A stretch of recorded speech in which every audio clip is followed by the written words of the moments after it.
¿ya? Anemia en sí viene a ser el acompañamiento de una enfermedad. No es que en sí la anemia sea la enfermedad, sino, por ejemplo, yo tengo un cáncer de estómago y voy a cursar con anemia. Entonces, es el acompañamiento de. Por eso que se dice que la anemia es un diagnóstico sindrómico. Entonces, ¿qué viene a ser la anemia? La anemia viene a ser la disminución de los glóbulos rojos que se encuentran circulando en sangre, ¿no? Pero estos valores también, en el cual nosotros nos referimos, han variado y han tenido consensos, ¿no? El Organismo Mundial de la Salud la ha definido como 13 para los hombres, 12 para las mujeres y hasta 11 en gestantes. Pero esto se varía con desviaciones estándar y también de acuerdo a la población. No es lo mismo la hemoglobina que tengo un paciente de la sierra, de Cerro de Pasco, que ellos manejan hemoglobina de 17, de 16, a uno de la costa. Entonces, ustedes tienen que ver la característica en quién están evaluando esa anemia, en quién están viendo esa hemoglobina. Por ejemplo, el señor de Cerro de Pasco viene por cansancio, ¿no? Y usted le encuentra su hemoglobina en 13, perfecto, pero ese señor de Cerro de Pasco, su hemoglobina normal es de 17, entonces no le pueden decir que está normal. Entonces, eso es lo que ustedes tienen que aprender a diferenciar. Entonces, como estábamos mencionando, el glóbulo rojo se encuentra, o sea, toda esta cantidad se encuentra en nuestros vasos sanguíneos. Pero si ponemos el vaso, imaginemos que un vaso es un vaso sanguíneo, un vasito aquí, y lo llenamos de sangre, entonces esta cantidad de sangre se va a modificar. Si le quitamos el líquido, como deshidratación, entonces se va a concentrar más los glóbulos rojos. Entonces, si hacemos un hematocrito en ese momento, de repente ponemos que el contenido aquí tiene una hemoglobina, imaginemos, de 10. La deshidratamos, entonces aumenta la cantidad de glóbulos rojos y el hematocrito va a salir de repente en 14. Y tú dices, excelente su hemoglobina. Eso es lo que pasa en los pacientes que llegan a la emergencia por diarrea y están deshidratados. Una falsa hemoglobina. Lo hidratan profusamente y esa hemoglobina mismo cae. Eso es el ejemplo en este caso. Expansión de volumen plasmático, ¿en qué caso? En gestantes, ¿no? Porque en las gestantes dobla su requerimiento. ¿Qué más? Los atletas. ¿Qué más? Varía también según la condición geográfica. Les mencioné los de la sierra, los de la selva, la costa. Entonces los glóbulos rojos, para recordar, tienen esta forma así, redonda, ¿no? De vista lateral son bicóncavos, ¿ya? Entonces esta es la forma. ¿Por qué? ¿Por qué es importante la forma? Porque la forma lo vamos a ver en un frotis de lámina periférica y de acuerdo a ciertas formas que encontremos nos va a ayudar en nuestro diagnóstico. Entonces, esos son los valores que están de referencia de su libro de Argente, los he tomado acá para llevarlos en referencia. ¿Cuál es la hemoglobina promedio de hombres? 13 a 17, mujeres 12 a 15, ¿no? Pero como le mencioné, el promedio, ¿no? 13 varón, 12 mujer. Y esto sí, los constantes, ¿no? El volumen corpuscular medio, su valor normal, ¿no? De 80 a 100, la hemoglobina corpuscular media y la concentración. Estos son valores que se los tienen que aprender, al igual que los reticulocitos, porque les va a ayudar a enfocar su diagnóstico sindrómico de anemia. Entonces, respecto a la epidemiología, ¿no? La anemia es algo muy frecuente que se encuentra sobre todo en mujeres, más frecuencia con los varones. ¿Por qué más en mujeres que en varones? Por la regla, ¿no? O sea, las mujeres menstruan, ¿qué más? Las mujeres gestan, aumenta su requerimiento de fierro. Entonces, por eso. ¿Y qué más? Y en forma general, en el mundo, ¿por qué es ferropénica? Por la pobreza, por la desnutrición. Entonces, en forma general en el mundo es ferropénica, ¿no? Y sobre todo en países que no tienen ayuda, ¿no? No tienen alimentos. Incluso ahora estamos viendo aquí en Venezuela, ¿no? Que están ahorita en grandes carencias económicas, que hay bastantes personas desnutridas. ¿Qué más? En los ancianos. ¿Por qué? Porque los ancianos pierden los dientes, ya no comen bien, entran en depresión, un tipo de demencia y ya no se alimentan. Entonces también es otro grupo susceptible. Entonces ustedes tienen que aprender a identificar grupos susceptibles. En ellos tienen que tener más cuidado. Ya les dijo el doctor Pino, la fiebre no va a ser lo mismo que le dé a su compañero de acá una fiebre y le da su paracetamol a un paciente diabético que está con fiebre. Ojo, pestaño y ceja, diabéticos, eso es una emergencia, tengan cuidado en quién es el que está padeciendo la fiebre, la anemia, quién. Eso, por favor, identifiquen. Etiopatogenia. A ver, ¿por qué se me va a bajar la hemoglobina? ¿Por qué mi cantidad de glóbulos rojos va a estar disminuido? puede deberse a una disminución de la producción medular. O sea, como sabemos, nosotros tenemos nuestra médula ósea que se encarga de producir los glóbulos rojos, los glóbulos blancos y las plaquetas, ¿no? Pero si esta médula no trabaja, no va a haber las tres series, ¿no? A menos que afecte solo una. ¿Qué más? Aumento de la destrucción de glóbulos rojos, ¿no? ¿En dónde se destruyen los glóbulos rojos? En el vaso, ¿no? Entonces, no sé, de repente el vaso está demasiado grande, entonces hay un mayor secuestro. Entonces, ¿por qué razón este vaso está demasiado grande? Y esto es común. ¿En quién? En los pacientes cirróticos. Los pacientes que tienen una cirrosis hepática, sea la causa, por ejemplo, hepatitis viral, o los que toman bastante alcohol, van a cursar con hipertensión portal. Y por ende, es esplenomegalia. Y este esplenomegalia les lleva posteriormente una pancitopenia. ¿Ya? Pérdidas hemáticas. Esto es más evidente porque el paciente te lo va a decir o tú se lo vas a preguntar. Te lo va a decir porque, qué sé yo, doctor, me corté, qué sé yo, llegan sangrando, es evidente. O tú le preguntas, por ejemplo, cuando es una mujer y quiere saber por qué está con anemia, que como te digo, lo más frecuente son pérdidas ginecológicas. Entonces, esto lo vamos a sacar todos estos datos con nuestro interrogatorio, ¿ya? Entonces, de acuerdo a la afección de la médula ósea, tenemos alteraciones primarias. Cuando es una aplasia de médula, cuando esa aplasia de médula afecta a las tres series, blanca, roja, plaquetas, cuando faltan nutrientes. Entonces nuestra médula está ok, pero si tú no le das hierro, si tú no le das ácido fólico, si tú no le das vitamina B, si tú no le das los elementos con qué producir, imposible. Este chico que fue campeón mundial de matemáticas, el pobre se ganó una beca, se fue a Brasil, no tenía plata, no pudo mantenerse y se vino con una TBMDR. ¿Vieron el caso que salió en la televisión? O sea, si usted, por favor, el estrés, incluso el estrés, todo eso hace que active. Este pobre chico no se alimentó bien y tenía, qué sé yo, su bacilo ya encapsulado y simplemente se reactivó la enfermedad. Entonces, si tu médula no tiene ingredientes con qué producir glóbulos, también entonces vas a tener causa, ¿no? Producción central por falta de nutrientes. ¿Qué más? No solamente lo que nos den, o sea, las vitaminas, lo que consumimos, sino también las hormonas como unas tiroideas, andrógenos. Entonces, por ejemplo, los pacientes que tienen un hipotiroidismo, ¿no? Cursan también con otro trastorno, pero un paciente hipotiroideo tiene otro cortejo más, son obesos, son bradiláricos, bradicíquicos, una piel tosca, caminan más lento. Entonces, estos son signos clínicos que ustedes lo tienen que sacar. Entonces, sacan, ya, este tiene anemia secundario al hipotiroidismo. Entonces ustedes tienen que ver todo el contexto para ver a qué se debe esa anemia. ¿Qué más? Infiltración de la médula. Un cáncer de células en anillo de sello de estómago que infiltra médula ósea. Entonces, si este cáncer infiltra la médula, por las puras, ¿no? No hay forma, y es un cáncer metastásico, desgraciadamente va a morir el paciente. ¿Qué más? Déficit de eritropoyetina. ¿Dónde se encuentra esta hormona? ¿Dónde se produce? En el riñón, ¿no? Entonces, si el paciente tiene una insuficiencia renal crónica terminal que se realiza, obviamente que va a cursar con anemia, porque ya no produce esta eritropoyetina. Y si no produce la eritropoyetina, ¿qué es lo que hacemos? Le ponemos eritropoyetina al paciente.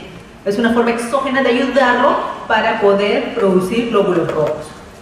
¿Qué más? Enfermedades agudas, enfermedades crónicas que también pueden afectar a nivel medular. Siguiente, aumento de la destrucción de glóbulos rojos. Entonces, la destrucción de los glóbulos rojos puede darse por una hemólisis tipo extracorpuscular o intracorpuscular. Extracorpuscular, infecciosas, ¿no?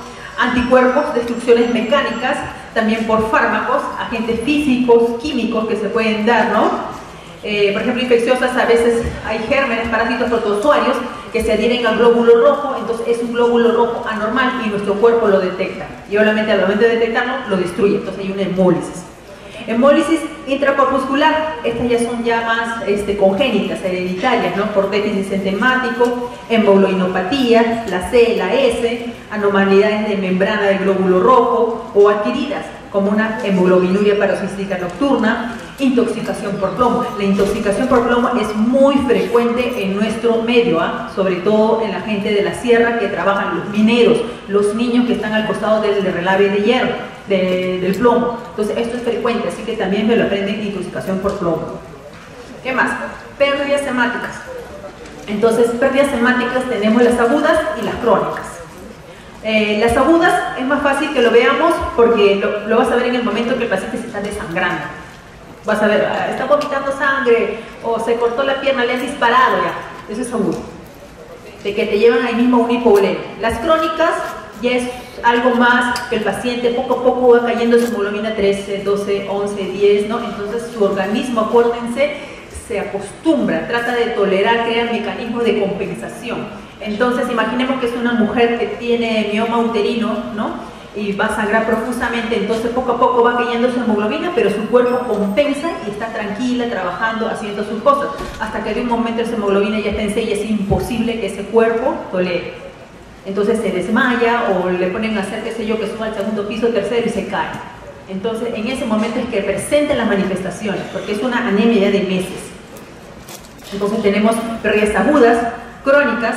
Cuando la pérdida es más de 1200 centímetros en el hombre, si hablamos de bulimia de sangre, o 600 en mujer, ¿no?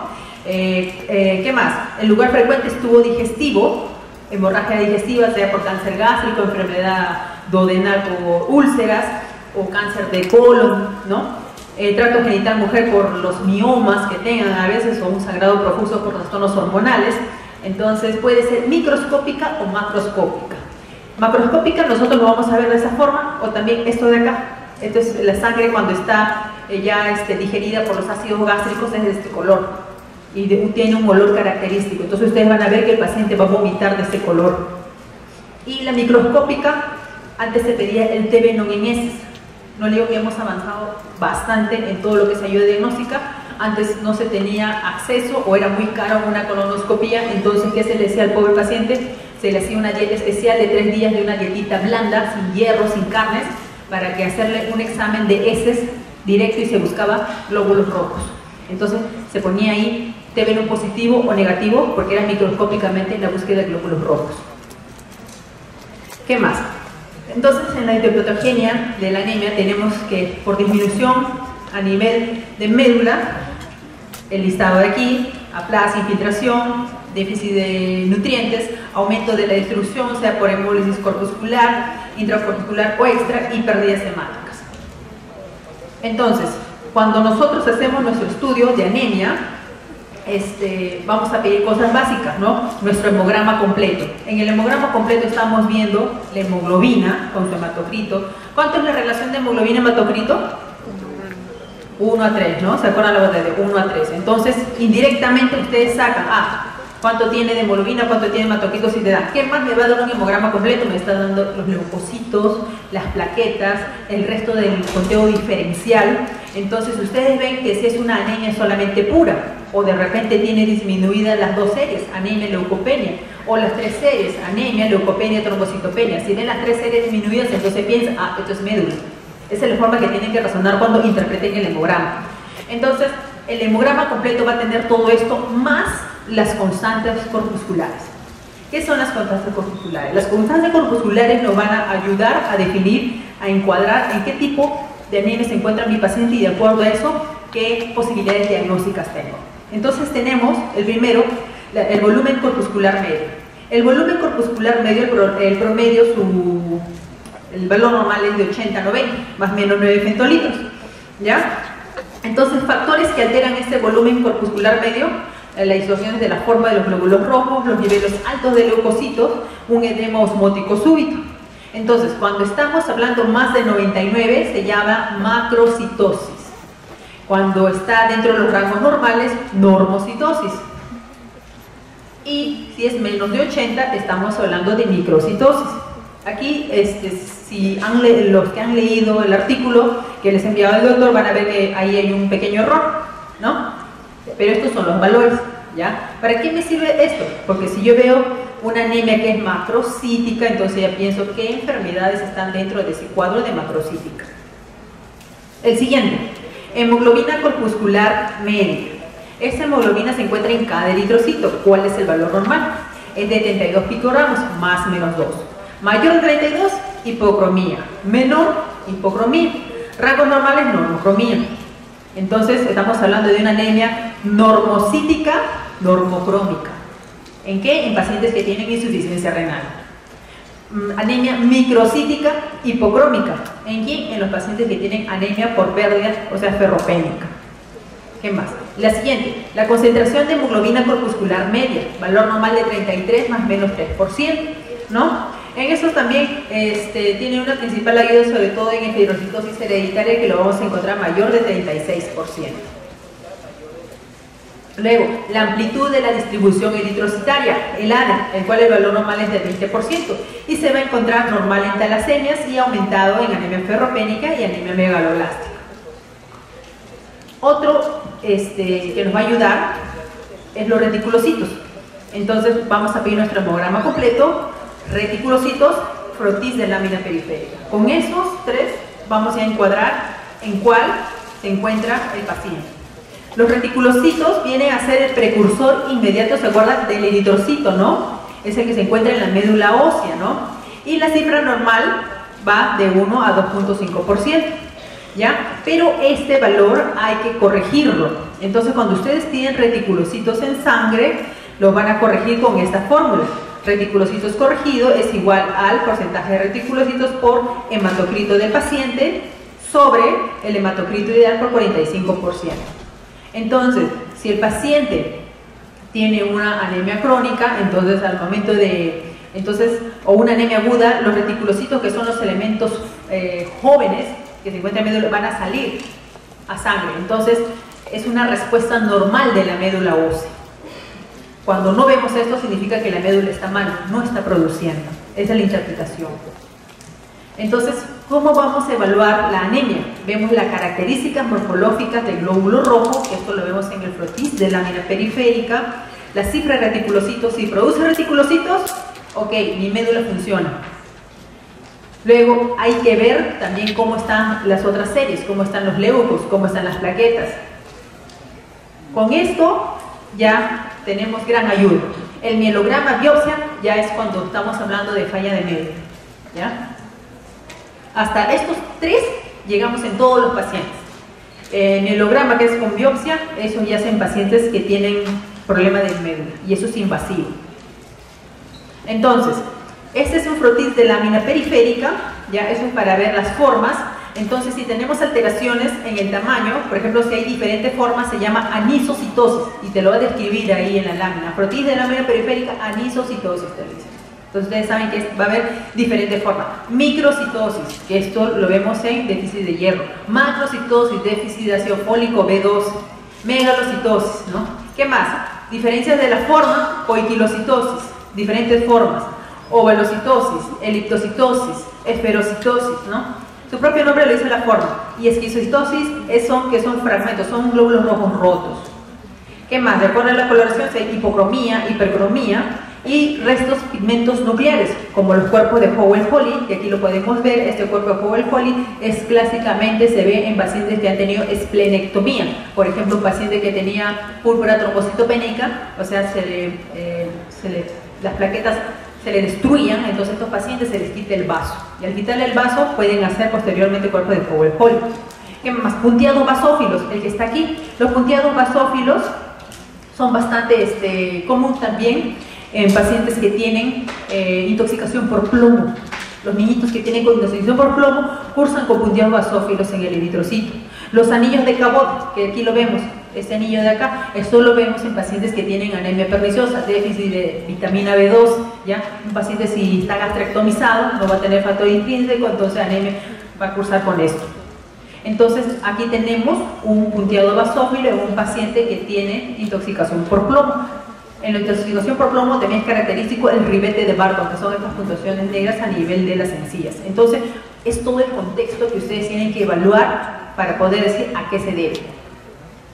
¿Qué más? En el frotis de lámina periférica, como habíamos mencionado, microcitos, que es característico de ferropenia, pero también se puede ver en talasemias y otro tipo de hemoglobinopatías, pero no es característico. Característico es de ferropenia. ¿Qué más? Macrocitos. ¿En quién? B12, ácido fólico. ¿En qué más? En pacientes que tienen hepatopatías crónicas, síndrome de malabsorción, síndrome mielodisfrásico, mieloproliferativos, en pacientes que tienen gastrectomía, ¿ya? Los que abusan el alcohol, reticulocitosis, en hipotiroidismo. Esquistocitos. ¿En quién veo esquistocitos? Son los fragmentos rotos de los hematíes, ¿no? ¿Por qué? Porque pasan por una alteración de la microcirculación. Hay una anemia hemolítica microangiopática y por eso es la forma de esos esquistocitos. Hematías falciformes. Acá estos son los esquistocitos, ¿ya? Son un glóbulo rojo destruido. Luego, los hematías falciformes, esto de acá, es como una forma de hoz, ¿no? Y lo vemos en pacientes con anemia falciforme o otro tipo de hemolinopatía, tipo C, tipo S. Los dacriocitos, vemos acá en forma de lágrimas, ¿ya? Esto se ve también en pacientes que tienen alteraciones, ¿no? Al momento de pasar por el vaso. Frecuente en pacientes que tienen mielofibrosis de tipo idiopática, en anemia megaloblástica también. El test de Kunz directo, ese es otro examen, ¿no?, que se pide sobre todo para detectar anticuerpos fijados, ¿no?, en las superficies de los hematías, ¿no? Entonces, si el test de Kunz directo le sale positivo, entonces estamos hablando que es una anemia de tipo autoinmune. Entonces, las clasificaciones de la anemia teníamos que son de tipo funcional. Entonces, esto vemos de acuerdo con los reticulocitos, si produce o no produce. Si produce es regenerativa, si no, arregenerativa. Clasificación morfológica, la que vimos con las constantes corpusculares. Las constantes corpusculares son las que nos dan esta clasificación morfológica.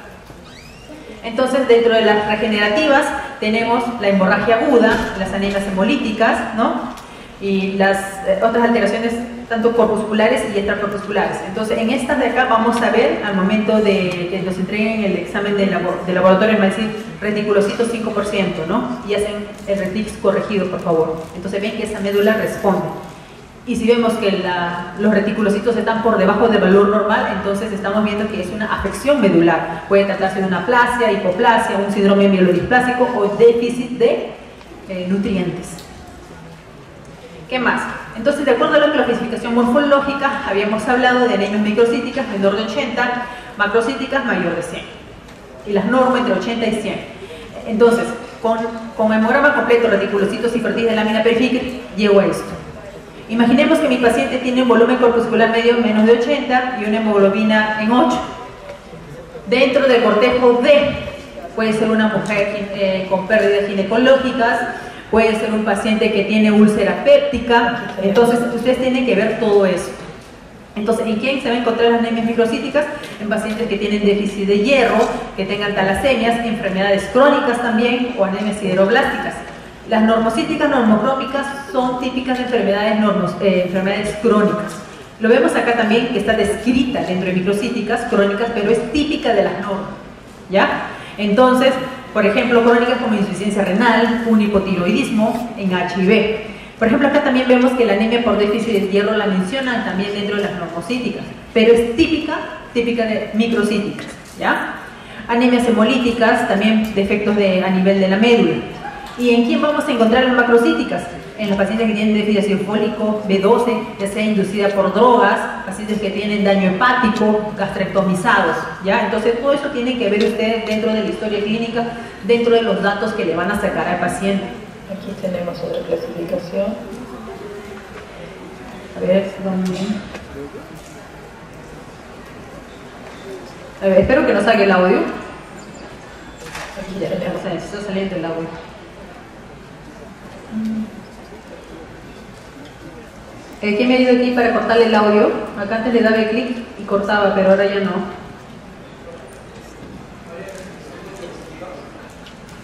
Ya.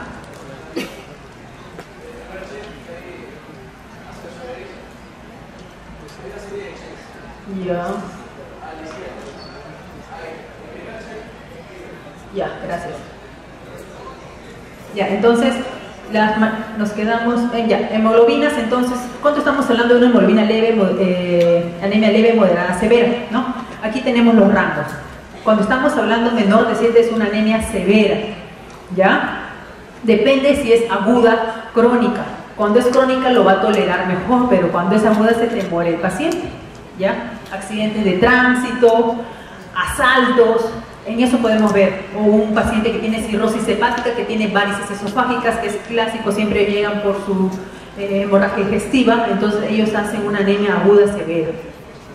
Manifestaciones clínicas. Entonces, ¿cómo vamos a ver la anemia, no? Entonces, ¿cómo vamos a verificar el descenso de los glóbulos rojos? Tenemos que valorar también el tiempo en el que se ha instalado. ¿Qué más? Si esta es consecuencia de otra enfermedad. Y los mecanismos de compensación. Entonces, entre ustedes mismos se pueden ver cómo está su conjuntiva. Una va a ser más rosada que la otra, mientras que otra está blanca. Si la otra está blanca, entonces pónganse a tomar su hemoglobina. Ahí nada más comparen con su compañero cómo está la palma de sus manos. De repente en uno está un poquito blanco amarillo, de repente su hemoglobina está bien, pero tiene hipercarotinemia. Come mucho papaya, come mucha zanahoria y está más blanquito como naranja.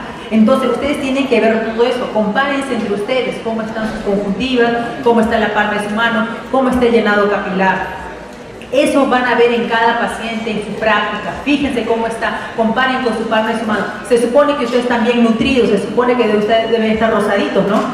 Entonces, ¿qué más? El paciente cuando tiene una anemia crónica va a acudir generalmente por fatiga, disnea, cansancio para realizar su actividad cotidiana. De repente antes subía las escaleras en el segundo o tercer piso sin ningún problema, ahora se cansa y hay una taquicardia marcada, palpitaciones, zumbido de oído, la palidez, ¿no? Y los pacientes pueden cursar con insuficiencia cardíaca. En una aguda es más evidente, ¿no? Porque la pérdida de sangre es profusa y el cuerpo reacciona más rápido porque no ha tenido ese tiempo de compensación. ¿Qué más? Vamos a ver palidez de los tegumentos, cómo se encuentra la piel, si está blanca, si está, vemos el cabello es quebradizo, las uñas pueden estar como las coiliniquias que se llama, que vienen a ser como la cuchara, la forma de la cuchara hundidas, de esa forma son las uñas quebradizas, en este caso son cuando hay déficit de hierro también. ¿Qué más? Hay choque de punto aumentado por la misma insuficiencia cardíaca por el cual puede causar el paciente. Hay amplia presión del pulso, hay taquicardia en ausencia de ejercicio. Entonces, en estos pacientes, por ejemplo, que tienen hemoglobina en 6 y que lo ha tolerado bien, pero es en reposo, tiene su frecuencia cardíaca de repente en 80. Pero si ese paciente lo haces caminar ida y vuelta, ya cuando te regrese debe estar con una frecuencia cardíaca en 120, a diferencia de otro que tiene una hemoglobina normal y va a estar 80-80. Entonces ahí es donde tienen que hacer la diferencia. Este tipo de diferencial lo hacemos en pacientes que tienen hemorragia digestiva, ¿no? Le toman la presión cuando está echadito, ¿no? En reposo, puede tener presión de 110-80 con frecuencia cardíaca de repente de 80 y lo sientas y le vuelves a tomar la presión y la frecuencia cardíaca y la cardíaca se subió y la presión bajó. ¿Ya? ¿Qué más? También hay alteraciones, ¿no? Al momento de escuchar los ruidos cardíacos. Entonces, auscúltense en ustedes también, escuchen un ruido normal como es, ¿no? El sístole y la diástole, ¿no? Que son secos, ¿no? Y en cambio acá vamos a escuchar un soplo mesosistólico o ulosistólico en la punta, en el borde del esternón, ¿no? Con irradiación al cuello. ¿Qué más? Entonces, alteraciones, cuando ya es una anemia más marcada, es una anemia severa y de largo tiempo, el paciente se puede encontrar fatigable, irritable, deprimido, incluso puede tener alteraciones de las funciones cognitivas. A nivel gastrointestinal va a tener anorexia, va a tener náuseas, pica. ¿Qué es pica? Eso generalmente es en los niños que tienen ganas de comer tierra, comer hielo. Fragilidad en las uñas, se encuentra en la coviloniquia, se le quiebran las uñas, el pelo. ¿Qué más? Sistema vascular, temperatura baja de la piel, la mucosa van a estar pálidas, caída de cabello. Por eso el primero de los hombres que se preocupan cuando se les cae el cabello, ¿qué te dice el dermatólogo? Dosaje de fierro, no cómo está el hierro. ¿Qué más? A nivel inmune va a haber alteraciones de los linfocitos T, de los macrófagos, va a haber un aumento de infecciones. Por eso, chicos, tienen que estar bien alimentados porque si no son susceptibles a infecciones. ¿Qué más? A nivel cardiorrespiratorio va a haber falta de aire, ¿no? Posterior al ejercicio, porque no va a haber suficiente hemoglobina que lleve oxígeno, ¿no? A cada célula. Taquicardia, palpitaciones, el corazón se va a agrandar más por la misma insuficiencia cardíaca, aumento de la presión, del pulso, soplos, riesgo de falla cardíaca. ¿A quién podría tener riesgo de falla cardíaca? En un paciente anciano, diabético, infartado, entonces todo ahí le puede dar todo eso. A nivel genital, problemas menstruales, disminución de líbido, impotencia sexual. Entonces, ¿cómo le damos el enfoque? Ya vimos, ¿no? Le pedimos estas tres cosas, ¿no? Para enfocar nuestro cuadro de anemia al final de una exhaustiva interrogatorio y examen prolijo, ¿no? De todo el cuerpo. Como dice el doctor Pino, lo desvisten, lo dejan desnudo, porque hasta le tiene que hacer un tacto rectal. ¿Cuántas veces es anemia por un cáncer de recto? O sea, cuando ustedes le hacen el examen físico, es con todo, tacto rectal, tacto vaginal, a menos que no desee el paciente no desea, ¿ya? Pero es todo. Entonces, confirmación de la anemia mediante laboratorio. Eso es confirmación, porque ustedes ya lo sospecharon y lo diagnosticaron semiológicamente. Semiológicamente ustedes hacen este diagnóstico, lo confirmo con mi laboratorio. Evaluación de la gravedad, tienen que ver si es agudo, si es crónico, en quién es. Estamos hablando de un paciente de 15 años a un anciano de 80 años. Entonces no le vas a hacer lo mismo, porque el 80 corre porque el 80 se te va a morir rápido. ¿Qué más? Riesgo de complicaciones. Determinación de quién lo está produciendo esta anemia. ¿Cuál es la causa? Porque de acuerdo a la causa le vamos a dar el tratamiento. Luego, el tratamiento de la anemia y de la enfermedad de base. Si es una anemia, imaginemos por una gastritis, ¿no? Que tiene erosiva, ¿no? Entonces le damos su hierro, su protector gástrico, ¿ya? Si es una anemia por pérdida ginecológica que tiene a nivel de la miomas uterinos, se sacan los miomas y ya pierde ese problema. Pero mientras no resuelvan el problema, por más hierro que le den, esa mujer va a seguir perdiendo sangre, ¿ya? ¿Qué más? Los valores que se obtienen del análisis automatizado, ¿de cuáles? Del hemograma completo, ¿no? De los reticulocitos y el protis de lámina periférica. ¿Qué más? Entonces, habíamos mencionado microcítico, generalmente en anemia ferropénica. Como es característico de esto, vamos a pedir dosaje del perfil de hierro. En el perfil de hierro vamos a ver la ferremia, si está baja, si está normal, si está alta. Si está baja, ¿en quién pensamos? En anemia ferropénica o anemia por trastornos crónicos. Si está normal, pensemos en talasemias y otras hemoglobinopatías. Y si está alta, pensemos en anemias sideroblásticas.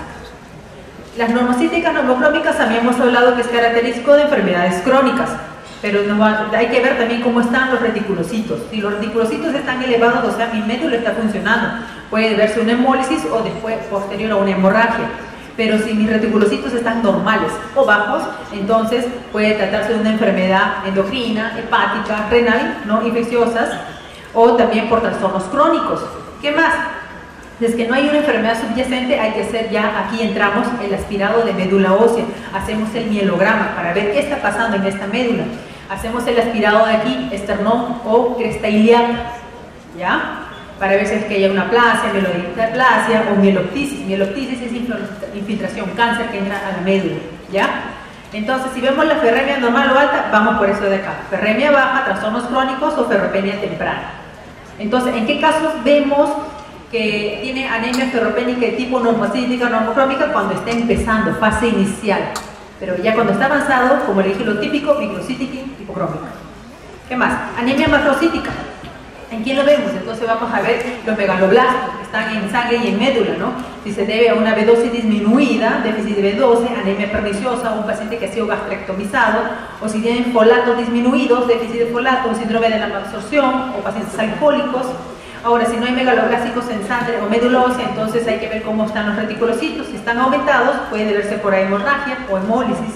Y si están normales, enfermedades crónicas como hipotiroidismo, alcoholismo, algún tipo de hepatopatía. Ahora nos vamos a ver shock, ¿ya? Realmente, chicos, lo hago porque el tiempo nos da corto.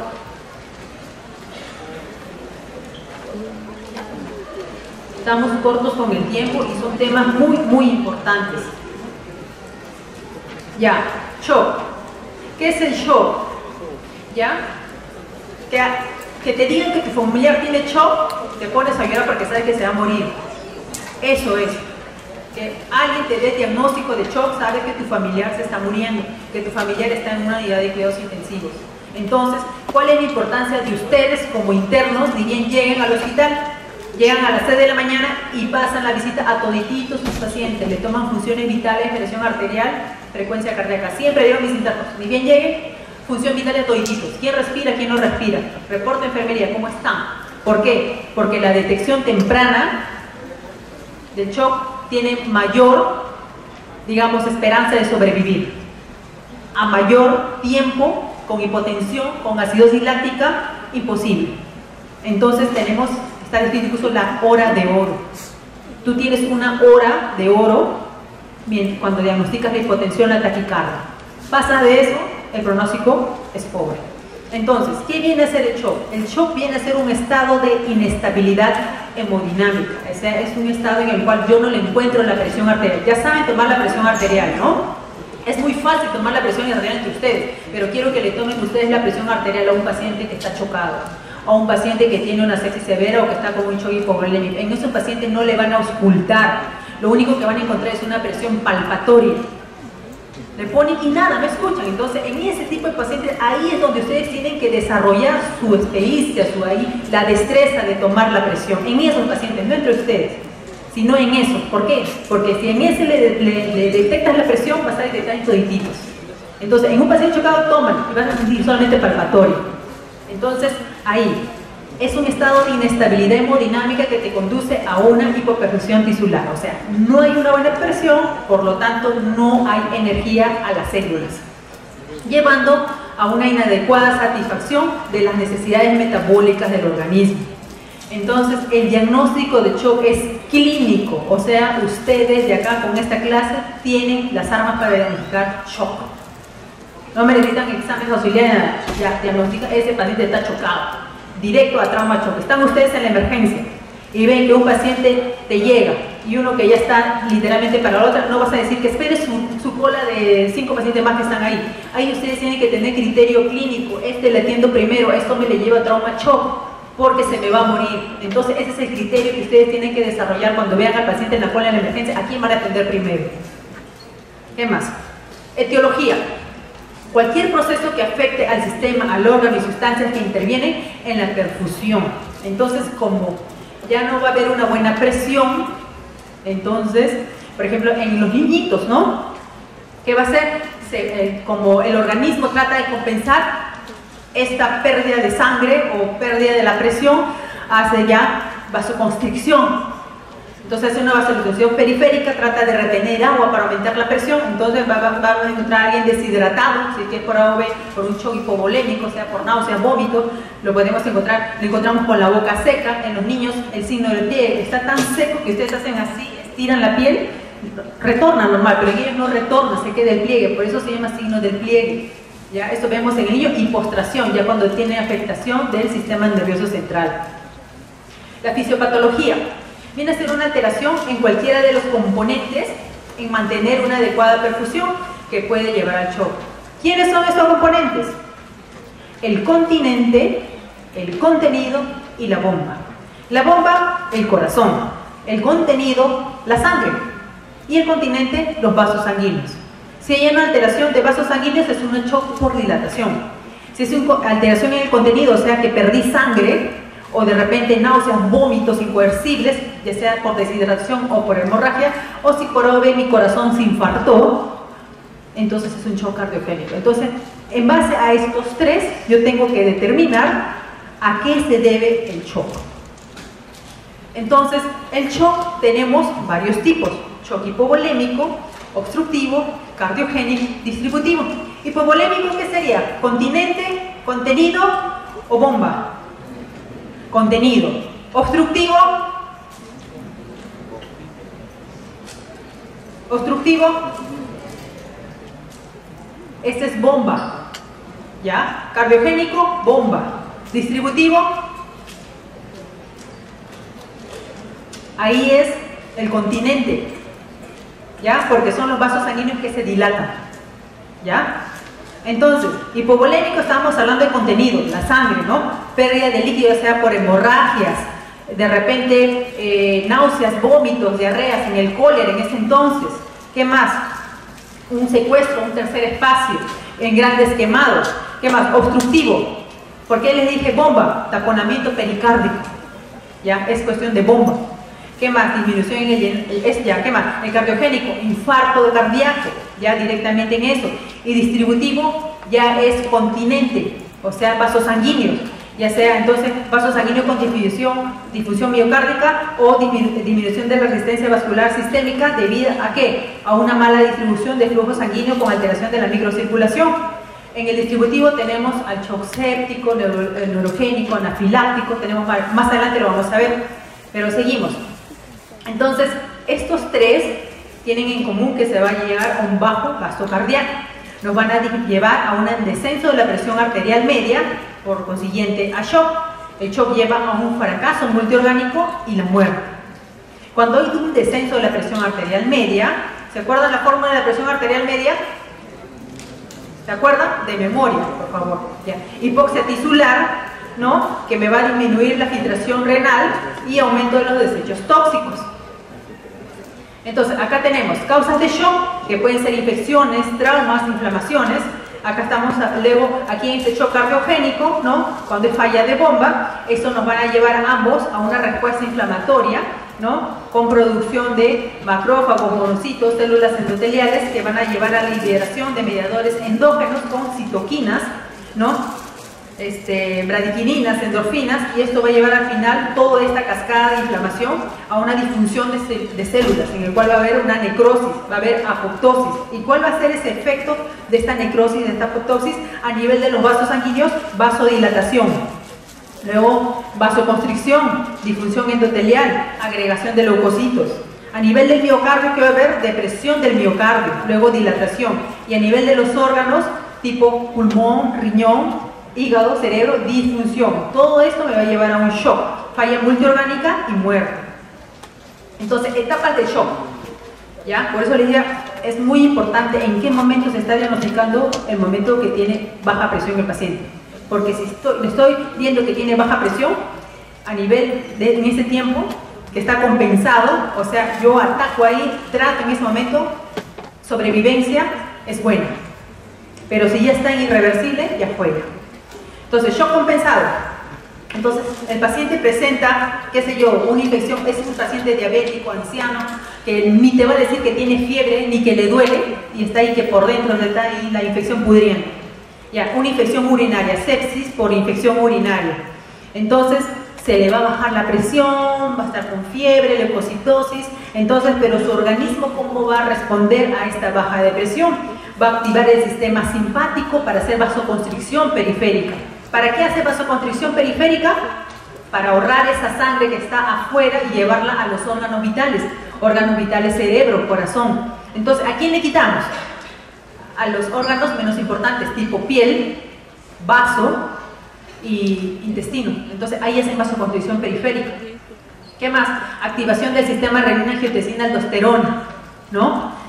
¿Qué más? Liberación de vasopresina y otras hormonas. Entonces ya no va a orinar el paciente. Entonces te vas a dar, uy, este paciente, te das cuenta de que la presión está baja. Ahí mismo, enfermera, repórteme, ¿cuánto ha orinado en las últimas 6 horas, 12 horas? Y haces flujo urinario por hora. Entonces van a ver que ayer o antes de ayer hizo 800.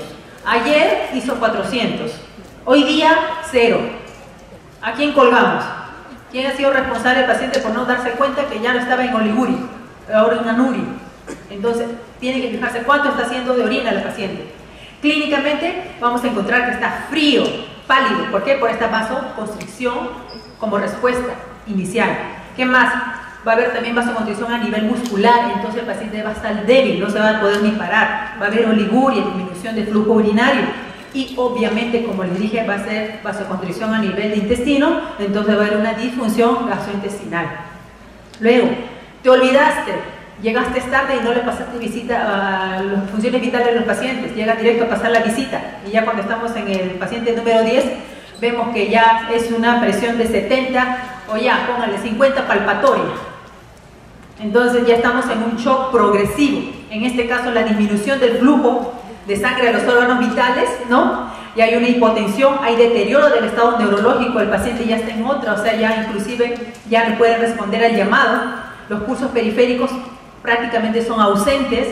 También ya hay trastornos del ritmo cardíaco, incluso se infarta el paciente porque no llega un adecuado oxígeno a la célula. ¿Qué más? Hipoperfusión periférica, la oligonuria es más evidente llegando a anuria, y la acidosis metabólica progresa más. ¿Por qué progresa más? Porque en este shock compensado, cuando está haciendo vasoconstricción en el resto de los órganos del cuerpo, entonces si tú le quitas irrigación a la piel, al vaso, a los intestinos, ¿de qué se alimentan?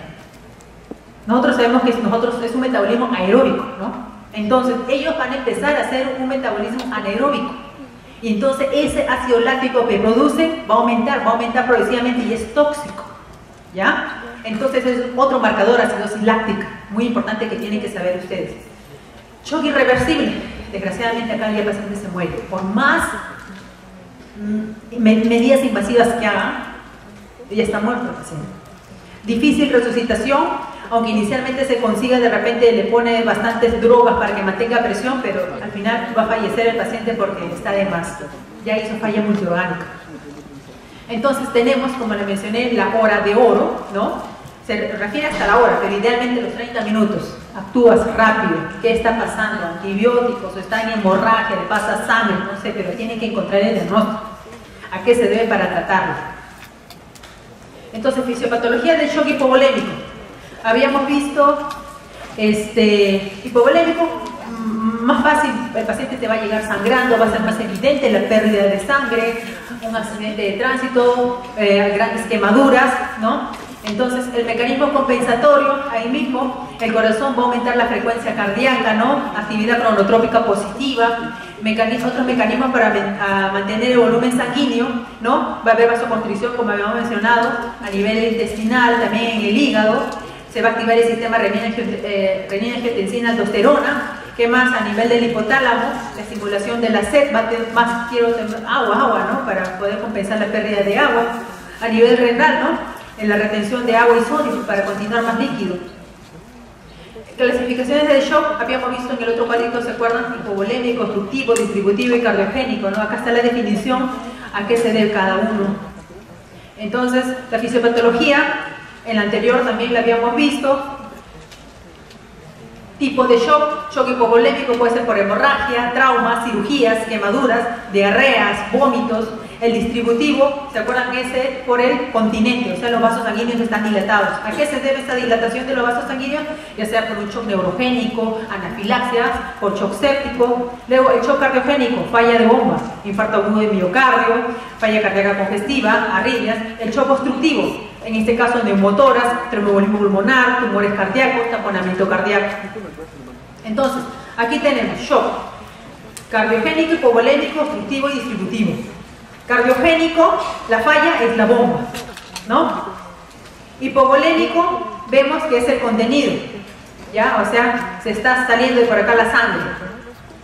Obstructivo, puede ser un taponamiento cardíaco, o sea, puede ser acá, o puede ser una falla a nivel pulmonar, un tromboembolismo pulmonar, un neumotórax, atención. Y distributivo, en este caso alteración del continente, o sea, vasodilatación sanguínea, ya sea por sepsis, anafiláctico.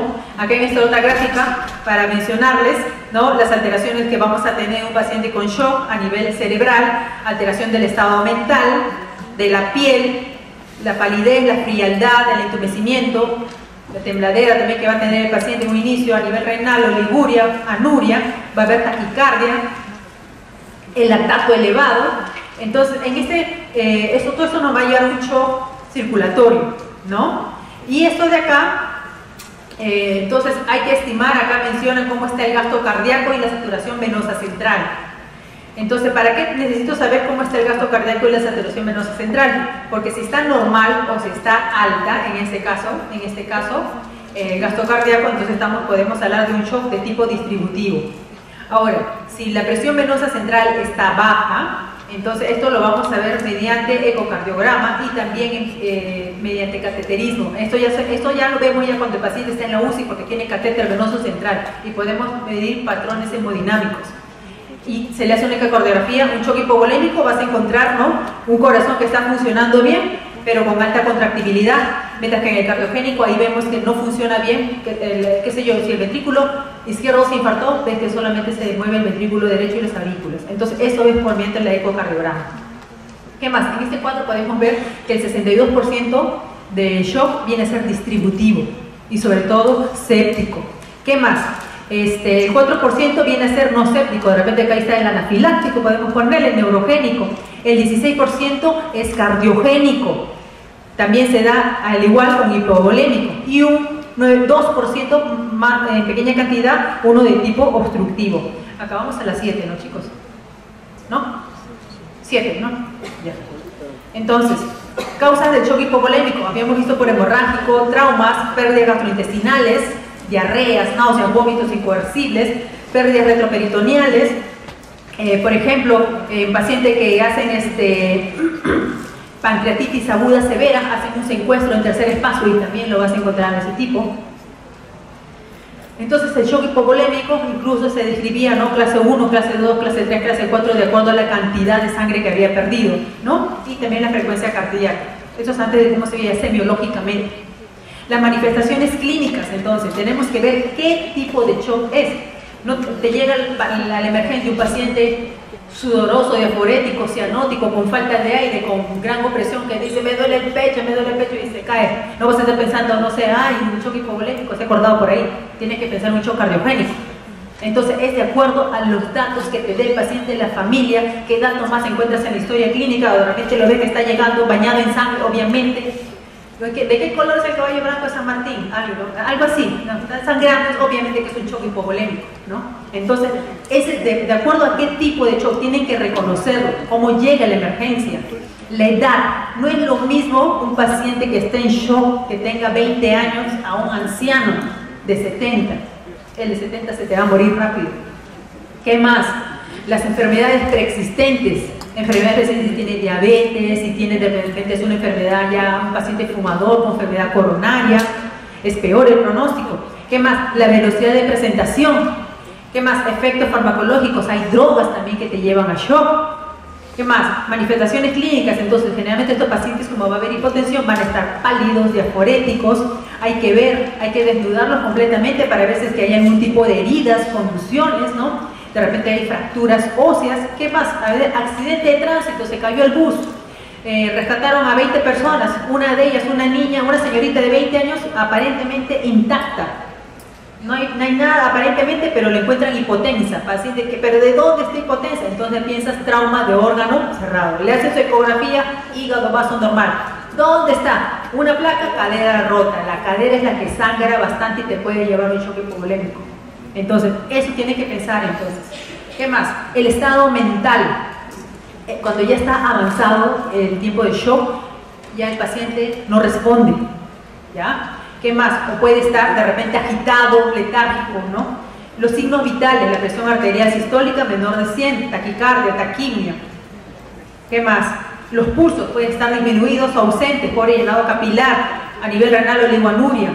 Patrones hemodinámicos, esto es más ya el paciente que está en unidad de cuidados intensivos, tiene catéteres y podemos medir eso. Entonces el shock, cuando el paciente está ahí, tiene catéter venoso central, entonces se puede hacer el estudio de la presión venosa central, si está baja o alta, ¿no? Para poder diferenciarlos. Shock cardiogénico, falla de bomba, ¿ya? Hipotensión persistente o hipotensión tisular por un infarto cardíaco, ¿ya? Sea infarto cardíaco o otro tipo, una miocardiopatía, etc. N enfermedades que le pueden dar al corazón, en el cual existe el volumen intravascular, está normal, y la presión de llenado del ventrículo izquierdo va a estar alterado también. En la clínica, ¿qué va a haber? Hipotensión, taquicardia, oliguria, frialdad distal y alteración del estado mental.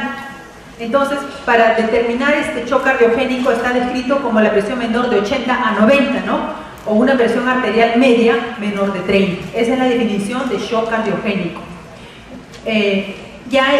Y se le saca el índice cardíaco ya cuando está ya monitorizado en una unidad de cuidados intensivos. ¿Cuánto es el índice cardíaco en paciente con shock cardiogénico? Esto sí, lo corrigen a 1.8 sin soporte, ¿verdad? Sin soporte vasopresor, y 2.2 con soporte vasopresor, ¿ya? Todo eso ha ido cambiando poco a poco. La presión de cierre arterial pulmonar, por ejemplo, ya ni lo menciona. Esto estaba en la otra clase anterior, pero ahora ya ni lo menciona. ¿Qué más? Causa de shock cardiogénico, tenemos ahí todo el listado para que ustedes se lo aprendan. Shock distributivo, tenemos quiénes, o sea, alteración del continente, o sea, vasodilatación debido a un shock séptico, a un anafiláctico, neurogénico, puede ser endocrinológico, las crisis adrenales, las tormentas tiroideas, tóxicos por fármacos, anafiláctico, van a tener el antecedente, qué sé yo, estaba comiendo algo, de un momento a otro se puso morada, se empezó a hinchar, falta de aire, ¿no? Entonces un antecedente de o algo le picó y el paciente te va a llegar con angioedema, te van a llegar con los ojos hinchados, entonces, o de repente con una leve angioedema, pero no puede respirar y lo oculta si tiene una broncoconstricción severa, sibilantes inspiratorios, respiratorios, presión, ni le encuentras o de repente baja, entonces piensas en un shock anafiláctico, al mismo que le pones adrenalina, ¿ya? Entonces todo eso tiene que ver a qué se debe, porque de acuerdo a eso es el tratamiento que le vas a dar. Entonces, En anafiláctico, hipotensión, también puede haber compromiso neurológico, puede haber incluso paro cardíaco en 5 o 15 minutos. Entonces, si tú ves a la emergencia que está llegando un paciente hinchado, no vas a dejarlo a que siga esperando su cola. Te lo llevas a trauma shock porque sabes que te puede hacer en 5 o 15 minutos un paro cardíaco. O sea, los angiodemas es peligroso, hace angiodema de glotis, ahí nomás es como un ahorcamiento, pero ahorcamiento intra, porque está todo hinchado y no te deja respirar. Eso es lo que tienen que detectar y es en trauma shock, ¿ya? Puede asociarse náuseas, vómitos, disnea, sudoración, incontinencia. ¿Qué más? Shock distributivo por sepsis. Entonces, esto ha cambiado bastante, ¿ya? Cuando yo estudié medicina, había la definición clásica, que era el síndrome de respuesta inflamatoria sistémica, había sepsis, sepsis severa, shock séptico. Entonces, cuando tú evaluabas al paciente, tú decías, está en SIRS, porque le encontrabas la frecuencia cardíaca elevada, le encontrabas con fiebre, le encontrabas con frecuencia respiratoria, y así te daban el hemograma, podías determinar más, ¿no? Entonces, está en SIRS, no, está en sepsis, porque ahí veías compromiso, ¿no? O un componente infeccioso, no, es una sepsis severa, porque veías otro compromiso ya de otros órganos. Pero ahora esto ha cambiado ya, cada vez cambian las cosas, todos los conocimientos médicos por el cual ustedes siempre tienen que estar actualizándose. Y ahora, según el último consenso, ya solamente tenemos 2 definiciones: sepsis y shock séptico, ¿ya? Esto se eliminó el SIRS y se eliminó sepsis severa. Tenemos sepsis y shock séptico. Entonces, empezamos por shock distributivo debido a sepsis. Entonces, ¿cómo un paciente tiene sepsis? ¿Cómo empieza la sepsis? Tenemos una infección, sea de cualquier índole, en el cual me corto sin querer queriendo, me entra el germen a esa zona, está ahí, está infectado, luego llega vaso sanguíneo, bacteriemia, no le hago caso, entro a sepsis, luego shock séptico, hago un síndrome de disfunción multiorgánica y muero, ¿no? Esa es la historia natural de la enfermedad. Ese término que hablábamos de sepsis temprana, ¿no? Que se decía que viene a ser la infección y la bacteriemia, que pueden ser formas tempranas de infección que puede progresar hasta la sepsis. Sin embargo, no hay una definición formal de sepsis temprana, como que está ahí en el limbo. ¿Qué más? Infección y bacteriemia. Todos los pacientes con infección o bacteriemia están en riesgo de desarrollar sepsis y representan fases tempranas en el continuo de la severidad de la sepsis. Entonces, la infección está definida como una invasión del tejido, que en un tejido normalmente está estéril, por organismos que dan como resultado una patología infecciosa. Indemnidad, ¿no ven? El tejido está indemne, le hacen una colonoscopía, el tejido está indemne, toman biopsia, se perfora. Shock séptico por esto. Entonces, bueno, hay que ver qué le hizo daño, de forma natural o algo provocado. ¿Qué más? Bacteriemia, ya es la presencia de bacterias viables que está en sangre, porque primero es local y de ahí entra torrente sanguíneo. Entonces, esto habíamos visto. Entonces, ¿qué viene a ser sepsis? La sepsis viene a ser la difusión de un órgano que amenaza la vida, ¿no? El cual es causado por una desregulación de la respuesta de la infección. ¿Qué más? Esto lo sospechas, lo ves, ¿no? Y lo documentas. ¿Qué más? También se describe como el incremento del score SOFA, más de 2 puntos. Vamos a ver ahorita el score SOFA. Y sepsis, ¿qué viene a ser shock séptico? Viene a ser la sepsis con hipotensión persistente, en el cual está ya con los vasopresores, ¿no? ¿Qué viene a ser los vasopresores? Son unas drogas que nos ayudan a mantener la presión, sea noradrenalina, adrenalina, ¿ya? Dopamina. Entonces ustedes le sacan la presión arterial media y tiene que estar mayor de 65 con esas drogas. ¿Qué más? Ven el lactato, ¿se acuerdan del metabolismo que era aeróbico, pero al resto del órgano que no es tan vital le quitamos, pero ellos empiezan a hacer un metabolismo anaeróbico, entonces van a producir ácido láctico y el lactato va a estar más de 2 milimoles litro o 18 miligramos decilitro. Esto es marcador de muerte también, por favor. Entonces, esto es lo nuevo, ¿no? Que si el paciente está en sepsis, tiene una mortalidad más del 10%. Pero si ya está en shock séptico, el 40% se va a morir. Por eso es muy importante que ustedes ahí mismo encuentren, diagnostiquen quién está hipotenso y actuar rápidamente.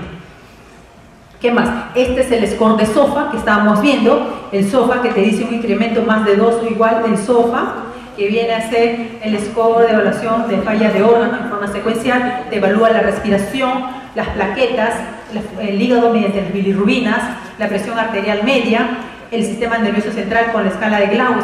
¿Conocen la escala de Glasgow, no? ¿Ya? el riñón mediante la creatinina, ¿no? Y el fluido urinario, cuánto ha orinado. A cada esto le pone un puntaje 0, 1, 2, 3, 4 y de acuerdo a eso le saca un score SOFA. El puntaje que saque nos va a dar un predictor, un porcentaje, ¿no? Como el paciente va, pronóstico de muerte. Después, este es el score SOFA completo, pero se ha descrito también un quick SOFA, ¿no? Esto es rápido, o sea, ni bien te llega el tópico de emergencia, ni bien llega, o sea, ¿lo ves? ¿Cómo está el alterado mental? Ya de repente lo traen cargando entre dos personas, obviamente alteración mental, nulo. ¿Cómo está la frecuencia respiratoria? Más de 22, lo ves hiperventilando, ¿no? Ahí ya tiene 2 puntos. Y la presión, le toman la presión, menos de 100. Entonces, 2 o más, ¿no? Es criterio, ¿no? Acá te dice, tiene un alto valor predictivo, el Quick SOFA, ¿no? Mencionan con QARO de 0.81 con un intervalo de confianza de 0.8, 0.2, o sea, altamente significativo. Entonces, ustedes le sacan en la emergencia rápidamente el Quick SOFA. Ya le piden los exámenes auxiliares, sacan todo el score SOFA. El Quick SOFA de memoria. Shock distributivo por sepsis, habíamos mencionado, tenemos que sacarle el score SOFA, aquí está el Quick SOFA, nuevamente detallado. Sepsis entonces viene a ser la disfunción orgánica, potencialmente mortal, causada por la respuesta del huésped a una infección. Luego, después de esto nos va a llevar a una disfunción orgánica que viene a ser el aumento de 2 o más puntos en la puntuación SOFA. En este caso, los pacientes que cumplen estos criterios tienen una mortalidad prevista mayor al 10%.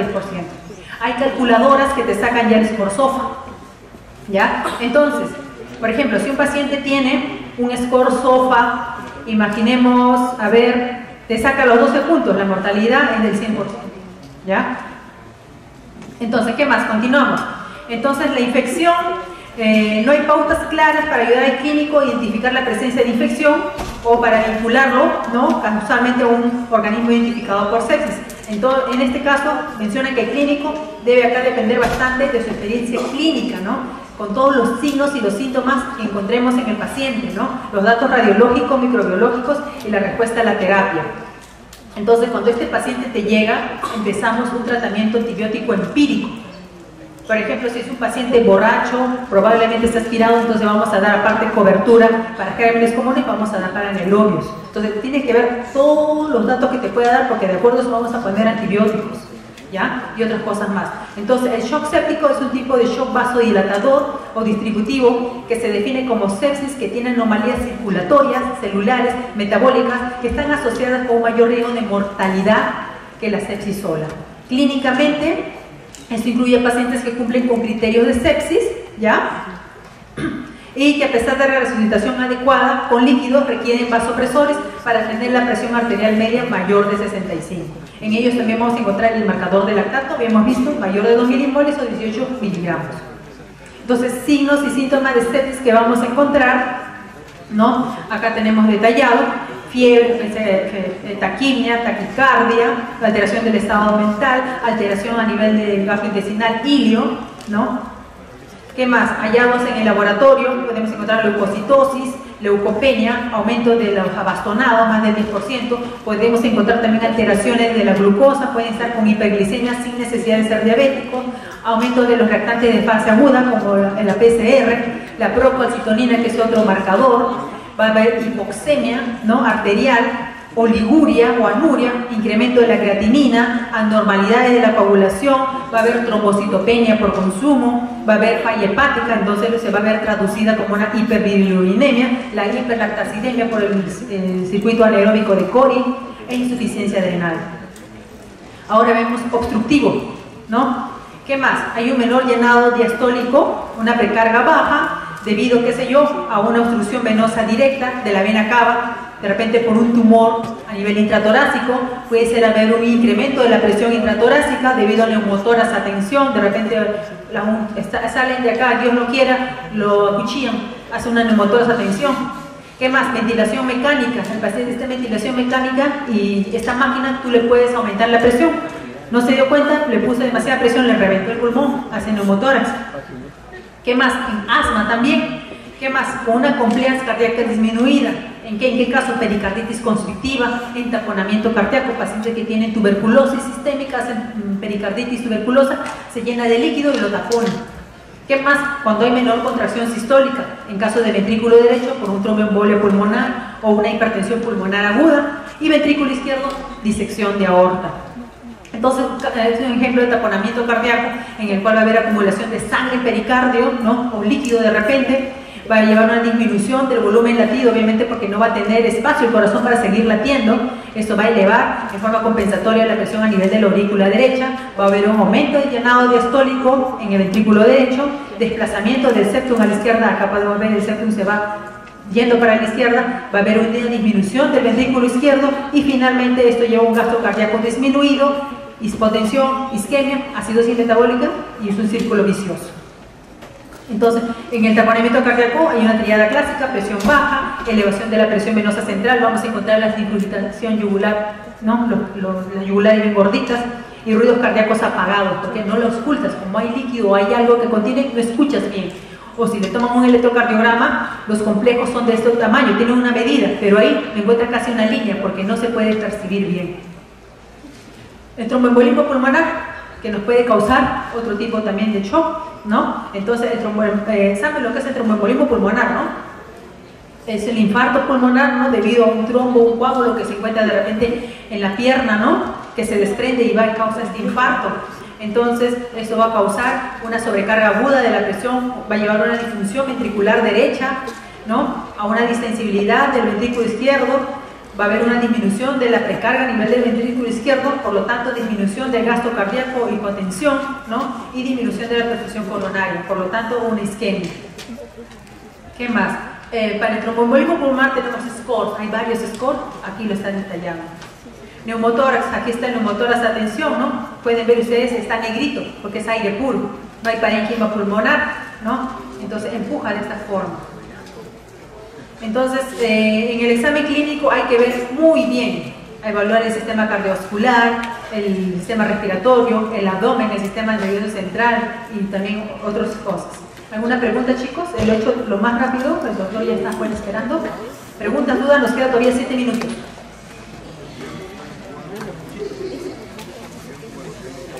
Entonces, si no hay preguntas, ya, por favor, si se aprende, esto ha cambiado. De memoria este cuadro de acá, donde hemos cambiado las definiciones. ¿Qué es sepsis? ¿Qué es shock séptico? No le pido que se aprendan el SOFA, el score SOFA, porque eso está en la calculadora, lo tienen. Pero esto sí, esto lo van a ver en sus pacientes cuando lleguen en la emergencia o cuando pasen visita médica. Ven, un paciente con alteración mental, ven que la frecuencia cardíaca, quick SOFA más de 2, pasen la voz, ¿ya? Y siempre el contexto en que se encuentra el paciente, la historia clínica, los antecedentes, cómo está llegando, qué medicinas ha tomado, ¿ya? Entonces, todo eso te va a ayudar en tu enfoque diagnóstico. Entonces, de acuerdo a eso, tú vas a poderle dar un tratamiento adecuado. Por ejemplo, ya en el hospital es bastante común, pacientes que como son crónicos, tienen gérmenes resistentes, ¿no? Paciente de repente diabético que te viene por una infección urinaria y te dices, doctor, qué sé yo, mi tercer episodio en el año. Incluso te llega con sus urocultivos anteriores. Entonces ves que tiene un germen resistente. Entonces no le vas a poner un antibiótico que no le va a hacer nada, ni cosillas al E. coli. Obviamente que ahí con esos urocultivos te guías para ponerle un antibiótico de amplio espectro que pueda matar ese germen. Porque si la paciente se encuentra en una sepsis, acuérdense que el tiempo es oro. Tratamiento urgente, antibiótico, hidratación y el resto del todo el cortejo. Si tienen las glucosas elevadas, hay que regular las glucosas, controlarles con insulina. Si está deshidratado, hidratación con cloruro. ¿Ya? ¿Qué más? Hay alteraciones hidroelectrolíticas como está el sodio, el potasio. Luego, conforme ustedes den tratamiento y va mejorando el paciente, ustedes van a ver que el lactato va a ir disminuyendo. Entonces son pacientes que dinámicamente lo están evaluando, le están fijando el fluido urinario, están monitorizando. Y si ustedes han dado un buen diagnóstico, un buen tratamiento, va a regresionar. Pero si no, no va a salir de eso y ya entra a un shock irreversible. Bueno chicos, los dejo con el doctor Solari.